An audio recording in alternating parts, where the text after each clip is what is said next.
إن الحمد لله نحمده ونستعين به ونستهديه ونستغفره ونسترشده ونعوذ بالله من شرور أنفسنا ومن سيئات أعمالنا. من يهده الله فهو المهتد ومن يضلل فلن تجد له وليا مرشدا.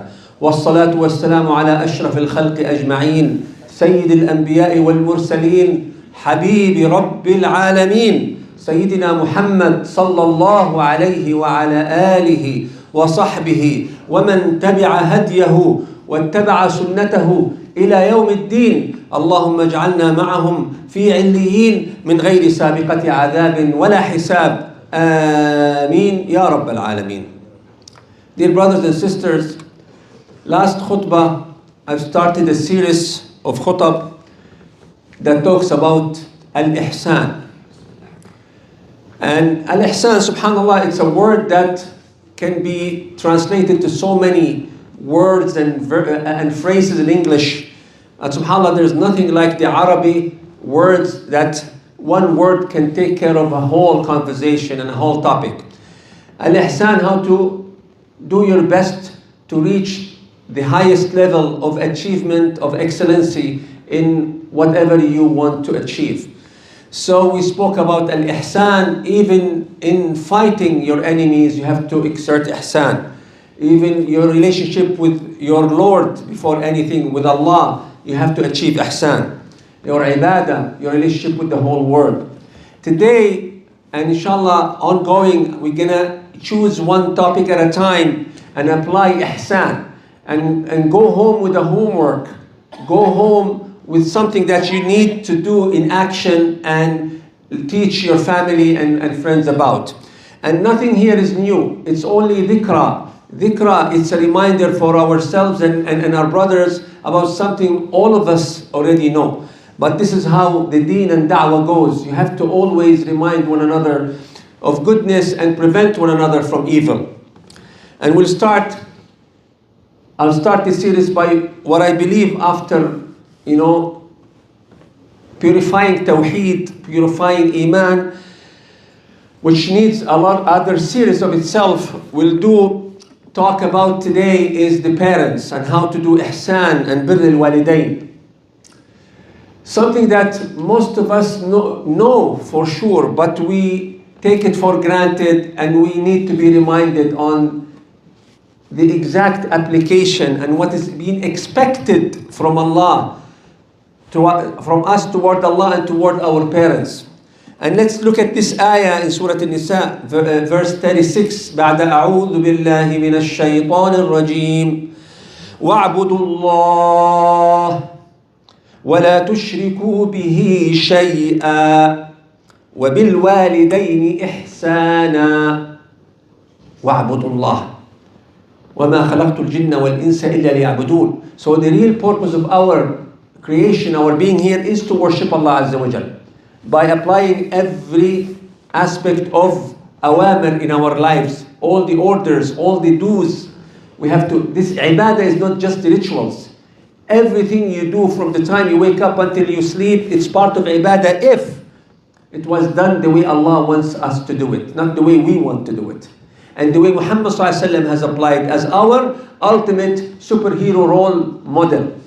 Now, imagine when Allah Azza wa Jal, not only in this ayat, many ayat, speaks about ihsan and birr of your parents, be the best you can to your parents.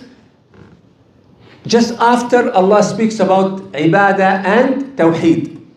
وَاعْبُدُوا اللَّهَ وَلَا تُشْرِكُوا بِهِ شَيْئًا. Worship Allah and never associate with Allah any partner, anyone else. And immediately says, وَبِالْوَالِدَيْنِ إِحْسَانًا. And be the best child to your parents. Treat them with the best manners. Put their needs before your own. Look after them till the last day of your life. And look at the other ayah that says about the same thing in a different way. And this is in Surah Luqman, verse 14 and 15. أعوذ بالله من الشيطان الرجيم ووصينا الإنسان بوالديه حملته أمه وهنا على وهن وفصاله في عامين أن اشكر لي ولوالديك إلي المصير وإن جاهداك على أن تشرك بي ما ليس لك به علم فلا تطعهما وصاحبهما في الدنيا معروفا. This is a really important information for us, especially for the young generation. Some young generation think that dealing with parents is two-way. If they're good to me, I'm good to them. If they're not, I shouldn't be. It's like a business relationship. It's either win-win or lose-lose. This is what the modern civilization that has no morale related to the Creator, this is what it brought to our lives. And it's important for us to remind our children that we are people of faith, mu'mineen. We apply the morals in our life that came from Allah and Allah only. And that's all the goodness we need. Even if your parents, according to this ayat, may Allah forbid, even if they are mushrikeen, they are kuffar, even if they are oppressors over others, they don't believe in the existence of Allah, or they believe in any other man-made religion, you are still required to be the best companion for them in the best way you can. This will tell us the importance of birrul walidain. And this is where a lot of even us adults miss on teaching our children, because we want them to be happy. We want to give and then give and then give and not ask for anything in return. Don't ask anything in return, but at least teach them their role. Because if you don't, you are to be blamed. I am to be blamed. If I don't teach my children the importance of birrul walidain wa silatil arham, where will they learn it? And even if they learn it as a literal meaning, in application, how can they learn it if you don't teach it to them and you don't show them the way you do exerting ihsan to your own parents? And they should know and witness that.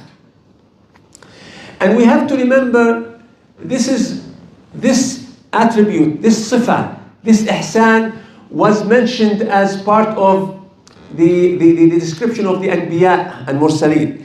And in Surah Maryam, قال الله عز وجل وبرا بوالديه ولم يكن جبارا عصيا, talking about Yahya alayhi salam. When Allah wanted to praise Yahya, He praised him with this description, that he was bar biwalidayhi, good to his parent, the best child to his parents. And also in Surah Maryam, talking about Isa alayhi salam, saying the same description, وَبَرًّا بِوَالِدَتِي وَلَمْ يَجْعَلْنِي جَبَّارًا شَقِيًّا. Isa alayhi salam talking about himself, and when he was few days old, describing himself as that Allah have commanded me, he's talking about himself, I have to be good to my mom, bar, muhsin, and not jabbar, shaqi, not arrogant, and not someone who is away from the way of Allah Azza wa Jal. Dear brothers and sisters, birrul walidain is a huge topic, but let's put it in practice. I want to learn or relearn, how can I be bar biwalidain? I'm going to read this in Arabic inshallah and explain it in English. عباد الله المقصود ببر الوالدين الإحسان إليهما بجميع وجوه الإحسان قولا وفعلا. الإحسان بالكلام الطيب وخفض الصوت والصلة المستمرة، والإحسان بالخدمة وبذل المال وقضاء الحوائج، والرفق بهما بمراعاة المشاعر وجبر الخواطر، والبحث عن رضاهما وتحصيل محبوباتهما. These are some examples of the type of ihsan that we should show our parents and deal with them accordingly, such as You have to talk to them the best way possible, with a low voice, with a smile, with love and care. You have to communicate الصلة المستمرة constantly with them, whether you live with them or they are away. How many of our younger high school, middle school, or university students, they live in the same house with their parents? How often they communicate with their parents in an ihsan way? Or is it only, oh, where is the food, mom? Where is the key? I want to go to my friends. This casual, non-planned communication. If you're sick, you tell them you're sick. If you want to buy something, or if you see them on the, nowadays even on the food table, seldom people really gather because of maybe the difference of timing, and it doesn't seem important anymore. That is not right. We have to bring back the habit and the action of ihsan in our homes by communicating properly with our children, and our children communicate with us. That's a huge aspect of ihsan. And we as parents, we only feel what we're missing when our children, we become empty nested. When our nest becomes empty of our children, they grew up, they traveled, they got married, or they had a job far from us. Now we see, la hawla wa la quwwata. I wish I had more time with them. I wish I taught them more. I wish I smelled them and hugged them and spoke to them more. So it works both ways. Parents and children should work together to achieve the ihsan in this amazing sacred relationship that is mentioned in the Quran and Hadith in so many places. What else? بالخدمة وبذل المال وقضاء الحوائج. Let us face the truth. I'm a parent. I have 6 children. Honestly, I think twice before asking any of my kids to do something for me. Why is that? Because I want to be the giving person. I don't want to get them tired. Maybe they have homework. Maybe they're busy doing this and that. This is wrong. This is wrong. Our kids should be available to serve and to say yes for any request, even if they have to give up an appointment or a gathering or something personal that they want to do. We have reached to a time that it's not easy to ask them even to cut the grass of their own backyard, or take the garbage out. Why not? It is ihsan, it is birr al-walidain. This is something we parents should overcome and teach them and tell them it's not because I need you, I can take out the garbage by myself. It is because I want you to be a muhsin in your relationship, a bar. If a parent will think twice, or a child will say no, this is part of uquq. And we're going to come by knowing what is the uquq and how difficult it is. And sometimes we set our kids to be a'aq without knowing. So it's also on our shoulder as parents to teach our children birr al-walidain wa silat al-rahim. Lowering the voice, communicating, al-khidma wa bakr al-mal, even money. Yes, as long as my child works and he can, even if I don't need his money, it is important for us as families that the children participate and give gifts and pay bills sometimes, or fill up gas, or help their parents without waiting the parents to ask. The parents will never ask. The younger generation should look for any reason, any opportunity to support their parents. Because we especially nowadays, we try our best not to make the level of living of our kids less than last year or the year before. We go through recession, we go through inflation, we have multiple jobs, it's up and down. And we don't want our kids to suffer or feel they're going through, the parents are going through some financial difficulties. As parents, it's kind of a pride, an ego that I want my kids always to look at me as strong and big and giving. But as young generation, you have to be more smart to become muhsin and look every opportunity, how can I be a participant, a positive participant in the house, especially even when it comes to giving money or serving or contributing. الرفق بمشاعرهم وجبر الخواطر, and to be honest, maybe this is the most important one. Sadly, the material world that we live in makes our children don't know how to even use the proper words, the proper phrases, the proper gesture, the proper communication and body language. If someone just like waving your hand in front of the face of your dad or mom, this is big uquq. Uquq, which is against ihsan, against birr. This can throw someone to the hellfire forever. Oh, yeah, but I didn't mean it. Well, I don't care. You did hurt your parents. Making your voice higher with your gesture, banging the door behind you when they take away something from you, or they tell you, you know what, you can't go out with your friends. I've seen this in many, many houses of my friends that people visit, banging a door, and then when you tell the father, I mean, how did you allow this? He's a bit mad. I know he has a good heart. Again, the fathers should not allow this. You need to talk to our children. This is very dangerous. Maybe we forgive as parents. Actually, we always forgive. But there is a haqq for Allah Azza wa Jal. There is a haqq for our deen. That cannot be forgiven just like because you forgive. We have to be very careful. This jabr al-khawatir wa mura'at al-masha'ir, being so sensitive emotionally about did my dad tonight or my mom slept and they have some pain in their heart because of my attitude today or yesterday? You have to check that. Don't take it for granted. And the parents are very good in hiding their emotions for their kids, because again, we want to be giving. We want to give, even we sacrifice our own feelings. But that is not fair on the type of kids. They have to know. They have to know.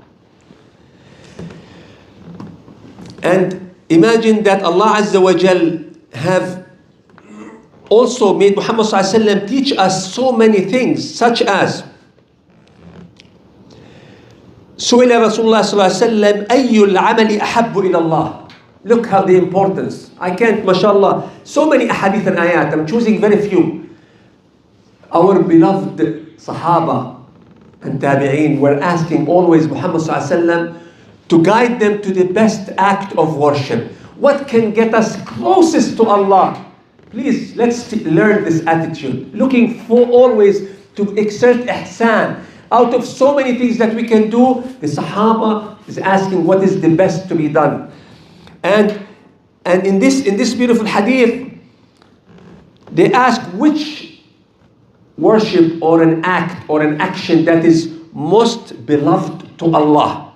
And Allah told them, and this is another lesson for especially the young people and the old ones as well. قال الصلاة على وقتها. Praying on time. Praying on time is the best and most beloved action of all worship, action of obedience to Allah. Pray on time. If you are watching something, doing something, studying something, walking, doing, when your mobile phone or the masjid, say Allahu Akbar, Allahu Akbar. The attitude of Muhammad Sallallahu Alaihi Wasallam, he stops speaking if he is talking to anybody. He leaves everything behind, go make wudu and do salah. And the best, of course, jama'ah if you can. But not keep it to the last few minutes. Oh, mashallah, I still have a couple of hours. That's not what is the most beloved to Allah. What's the second?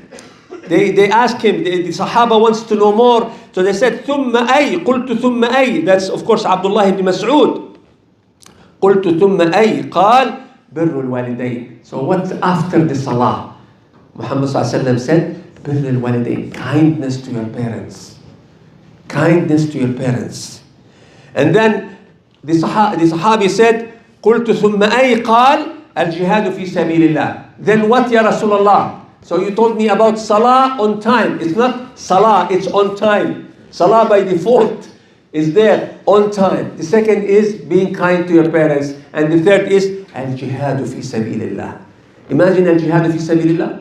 When you put your life, your money, everything you have, fi sabilillah, to defend Islam, to defend la ilaha illallah, being kind to your parents comes before that, comes first, just after the salah. And another hadith that is related to the same meaning, جاء رجل إلى النبي صلى الله عليه وسلم يستأذنه في الجهاد فقال أحي والدك؟ قال نعم. قال ففيهما أو والديك، يمكن هي مش مكتوبة خطأ، أحي والديك؟ قال نعم. قال ففيهما فجاهد. متفق عليه. A man came and he wants to go out with Muhammad sallallahu alaihi wasallam for a battle that Muhammad sallallahu alaihi wasallam need to fight. So he asked that man, any of your parents is alive? He said both. He said, go and exert jihad with your parents. Jihad with your parents. And there are other ahadith that Muhammad sallallahu alaihi wasallam told another person, do your parents permit you to go for jihad? He said no. He said you can't go, stay with them. So certain type of jihad, there is a jihad dafa' and jihad fatih or rafa'. Unless it is necessary, by all means, you cannot even do jihad without asking permission of your parents. That's how important. And there's another hadith that al-Jannah, فَثَمَّ الْجَنَّةِ, go to your mom and stay with her. The Jannah that you want to achieve by doing jihad is available under the feet of your mom. So many hadith talks about this. And this is one of the scary ones that tell us if we don't do that. So one of the ways that scholars weigh how important, how rukun or fard or wajib is this action is by knowing the punishment for not doing it or for doing the opposite. أخرج مسلم في صحيحه من حديث أبو هريرة رضي الله عنه عن النبي صلى الله عليه وسلم قال رغم أنف 3 times. قيل من يا رسول الله؟ قال من أدرك أبويه عند الكبر أحدهما أو كليهما فلم يدخل الجنة. Muhammad صلى الله على رسول الله صلى الله عليه وسلم have said رغم أنفه. In the normal English, maybe you would say he is cursed, or pity for him, or a huge punishment someone is going to face, or such a big loser. And then the Sahaba, there was no muqaddimat, there was no introduction into what he's going to say. He just said 3 times, curse him, or pity on him, or such a loser that person is. Then who ya Rasulullah? 3 times they asked him, who ya Rasulullah? And he said, the one who lived with 1 or 2 of his parents. Like he met his parents. Some people are born orphans. So if you're not born orphan, so you have spent some time where your parents are available in your life. So that person who had the chance to live with his parents, 1 or both, and she or he was not granted Jannah, he is a big loser. She is a big loser. Because this is the easiest gate from my point of view to go to Jannah. Because the easiest people on earth that you can please with the minimum of good action are your parents. You do little, they see it huge. You say salam to them every time you see them, give them a smile, and look how much this will make them happy. See the small action? On the other hand, it will take you forever to please your boss, to please your community, to please your friend, to please your wife. You're going to do 24/7 thinking and planning to please them, and one small mistake, they're not happy with you anymore. With parents, you do little And subhanallah, the dua they will give you. They can spend even more and more time with you, support you with all they can. Because it's the only unconditional love that Allah created in humans. It is the love of parents to their children. A lot of parents, I've seen it with my eyes. Their kids hurts them, hurts their feelings. In a way, sometimes physically, wallahi, physically. And the mom will say, it's okay, I mean, he didn't mean it. He was under depression, he had a fight with it. What? This is the parents. So inshallah, it's a long khutbah. We can never end, but it's an important message that through our lives, through our busy schedule, don't forget the foundation of our faith, like the tawheed, and now the actions like the salah, being good to parents. We have to keep reminding one another, or we will just be busy and then lose it before it's too late. أقول قولي هذا واستغفر الله لي ولكم فوز المستغفرين فاستغفروا الله يغفر لكم.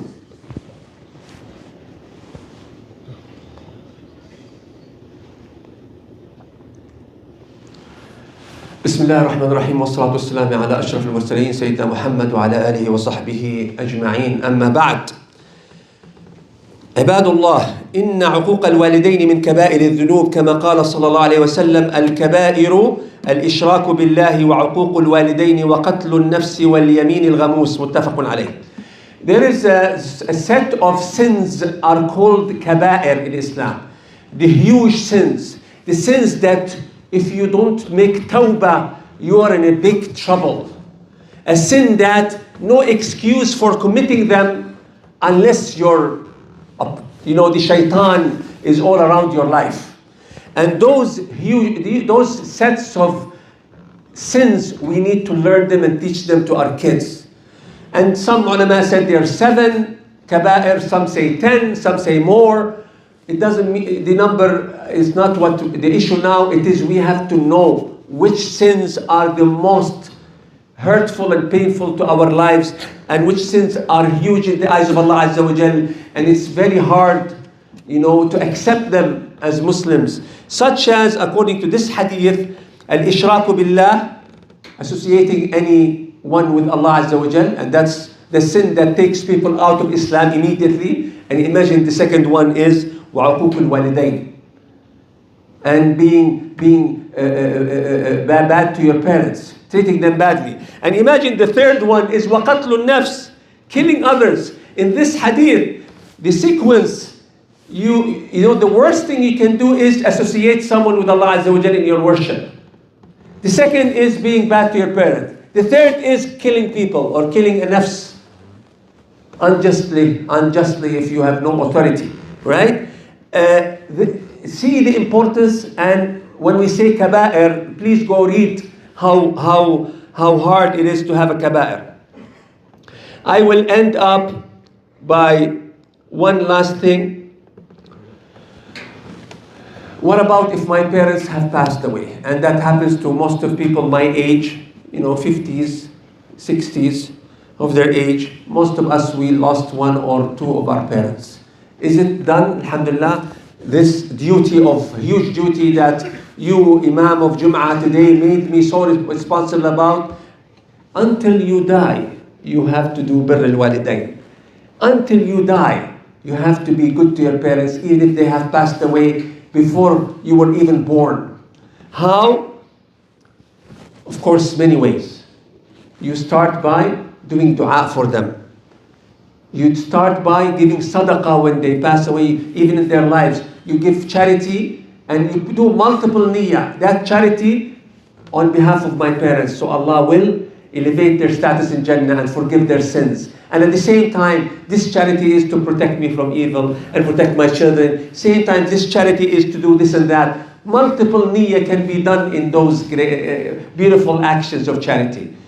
What else? You be the son they love you to be, whether they see you or they passed away. Remember always the advices of your dad and mom. Try always to reflect as if they are still living with you. Make them proud of you. One of the things also, visit their relatives, your uncles, your aunts, your cousins, their friends. If you know someone who is close friend to your dad, and your dad passed away, go visit that friend sometimes. Contact him and say, my dad used to say all good things about you. He used to love you. Wallahi, I really want to cry because I'm saying this and I know I need to do a lot. We need to do a lot. It's important. Don't get too busy for doing those things. It matters. It matters a lot. A lot of us, our parents are away. Communicate with them not just by the phone. Go physically be with them. Support them. It's a doors of Jannah. And whatever we do to our parents, our kids will do to us. And we have to tell our children, whatever you do to your parents, your kids will do to you. This has been proven. And the cycle goes on and on until Yawm al-Qiyamah. Dear brothers and sisters, with what's going on in Gaza, in Syria, in Lebanon, in the Rohingya, in China, in Burma, with all of that, it is so important to have healthy families who have good relationship with each other. And that relationship comes with ihsan and birr. And that relationship, that healthy family will produce citizens and children who can help Palestine, help India, help Muslims all over the world and be productive. But if that relationship is corrupted, there's not much that these kids or this family can do. اللهم اغفر لنا وارحمنا اللهم اغفر لنا وارحمنا اللهم ارحمنا فوق الأرض وتحت الأرض ويوم العرض عليك اللهم لا تجعل لنا في مقامنا هذا ذنبا إلا غفرته ولا هما إلا فرجته ولا حاجة من حوائج الدنيا والآخرة لك فيها رضا ولنا فيها قضاء إلا يسرتها برحمتك يا أرحم الراحمين. اللهم اجعلنا ممن يستمعون القول فيتبعون أحسنه. اللهم اجعلنا من البارين بآبائنا وأمهاتنا. اللهم اجعل أبناءنا وبناتنا بارين بنا يا رب العالمين. اللهم اغفر لنا تقصيرنا في حق أنفسنا وفي حق ربنا وفي حق رسولنا محمد صلى الله عليه وسلم باتباع سنته يا رب العالمين. اللهم اغفر لنا تقصيرنا في حق فلسطين والبيت المقدس وسوريا ولبنان وفي كل مكان يحتاج منا الله عز وجل أن نكون داعمين يا رب العالمين. اللهم تقبل منا صيامنا ودعاءنا وقرآننا وأعمالنا كلها. اللهم بارك في هذا المسجد ومن صلى فيه ومن أسسه ومن يديره ومن يأتيه ومن يتبرع له يا رب العالمين. آمين آمين آمين. إن الله وملائكته يصلون على النبي يا أيها الذين آمنوا صلوا عليه وسلموا تسليما. وأنت يا أخي أقم الصلاة.